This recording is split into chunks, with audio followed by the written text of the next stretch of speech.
அப்படியே வெள்ளையாக இருக்கும் போது எடுக்கிறதுனால என்னமோ இதுக்கு பேர் வெள்ளை பணியாரம் வந்துச்சான்னு தெரியல. செட்டிநாடு ஸ்பெஷல் வெள்ளை பணியாரம் எப்படி செய்கிறது பார்த்துடலாமா? இதுக்கு 1 டம்ளர் அளவுக்கு பச்சரிசியை நல்லா தலையை தட்டிட்டு எடுத்துக்கோங்க. இதுக்கு மேலே கும்முலாக உளுந்து ஆட் பண்ணி பவுலில் சேர்த்துக்கோங்க. இதை நல்லா வாஷ் பண்ணிவிட்டு ஒரு 2 மணி நேரம் நல்லா ஊற வச்சு எடுத்துக்கோங்க.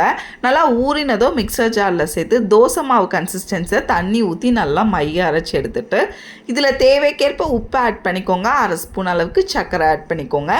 நல்லா கடாயில் எண்ணெயை சூடாக்குனதும் இதில் 1/2 கரண்டி மாவு எடுத்து சூடான எண்ணெயில் ஊற்றி நல்லா இந்த மாதிரி உப்பி நுரெல்லாம் அடங்கினோடனே நல்லா வெள்ளையாகவே எடுத்திங்கன்னா ஒரு சூப்பர் டேஸ்டியான செட்டிநாடு ஸ்பெஷல் வெள்ளை பணியாரம் ரெடி. இந்த மாதிரி மிளகாய் சட்னியோடு சாப்பிட்டு பாருங்கள், அப்படி இருக்கும்.